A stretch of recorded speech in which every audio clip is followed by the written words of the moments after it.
जम्मू कश्मीर से धारा 370 हटने के 5 साल पूरे होने पर कांग्रेस ने मोदी सरकार पर बोला हमला, कहा black day for Jammu Kashmir.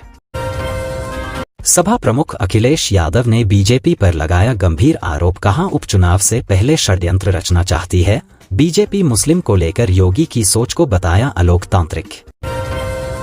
वक्फ कानून में संशोधन पर कांग्रेस सांसद प्रमोद तिवारी का बड़ा बयान, कहा अगर संसद में कोई नया विधेयक पेश किया जा रहा है तो उस पर होनी चाहिए चर्चा, विपक्ष के सामने पेश किया जाना चाहिए बिल।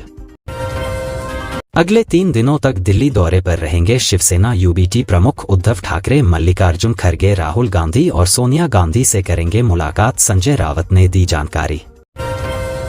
सुप्रीम कोर्ट ने उपराज्यपाल के 10 एडमिन नियुक्त करने के फैसले को रखा बरकरार, कहा पार्षदों को मनोनीत करने के लिए दिल्ली सरकार से सलाह जरूरी नहीं। संसद के मानसून सत्र का 11वां दिन आज कांग्रेस का क्रीमी लेयर में संशोधन के लिए स्थगन प्रस्ताव, सरकार के वक्फ एक्ट में संशोधन बिल पर गरमाई सियासत।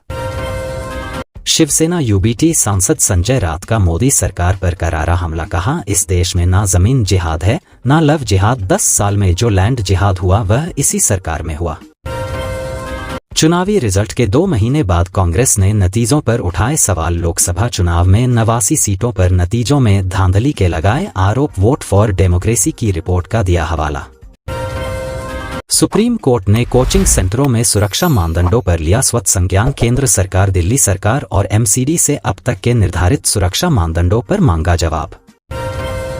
संविधान में संशोधन कर बदला जाए आरक्षण पर सुप्रीम कोर्ट का फैसला, बसपा सुप्रीमो मायावती की केंद्र सरकार से बड़ी मांग, कहा आरक्षण को संविधान की 9वीं सूची में लाया जाए। ब्रिटेन में हिंसक प्रदर्शन, 150 से ज्यादा घायल, प्रवासियों का होटल फूंकने की कोशिश। ब्रिटेन में चाकू हमले में 3 बच्चियों की जान जाने के बाद गुस्से में आए लोगों ने होटल में की तोड़फोड़, पीएम स्टारमर बोले हिंसा में शामिल लोगों को होगा पछताना। इजराइल पर हमले की तैयारी में ईरान, अमेरिका ने G7 से देशों से की बात, ईरान बोला किसी भी कीमत पर पलटवार। ताइवान और चीन के बीच नहीं खत्म हो पा रहा युद्ध, ताइवान के चारों तरफ मंडरा रहा चीन, सीमा के पास फिर भेजे 9 सैन्य विमान और फोर्ट। ट्रंप के यूटर्न लेने पर भड़की कमला हैरिस, बोली मुझसे डर गए हैं। पूर्व राष्ट्रपति हैरिस ने दिया था ट्रंप को एक न्यूज पर होने वाली बहस में शामिल होने का ऑफर। 1 साल में 37 करोड़ बढ़ा बनारसी साड़ी का कारोबार, यूरोपियन देशों में बढ़ी बनारसी साड़ी की मांग। भारत ओमान FTS फाइनल होते होते अटका, बाजार तक पहुंच पर दोनों देश एक मत नहीं, एक चुनौती और भी। बांग्लादेश में पीएम शेख हसीना के इस्तीफे की मांग को लेकर सड़कों पर उतरे हजारों लोग, प्रदर्शन में गई 100 से अधिक लोगों की जान, देश में लागू किया गया कर्फ्यू।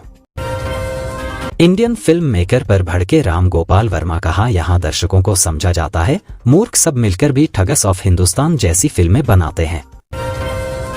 साउथ स्टार चिरंजीवी और रामचरण ने वायनाड ट्रेजेडी में पीड़ितों के लिए किया 1 करोड़ का दान देने का ऐलान, चिरंजीवी ने एक्स पर लिख कर दी जानकारी। शटलर लक्ष्य सेन का मेन सिंगल कैटेगरी का ब्रॉन्ज मेडल मैच, आज मलेशिया के लीजी जिया से होगा मुकाबला, शाम 6 बजे से खेला जाएगा मैच।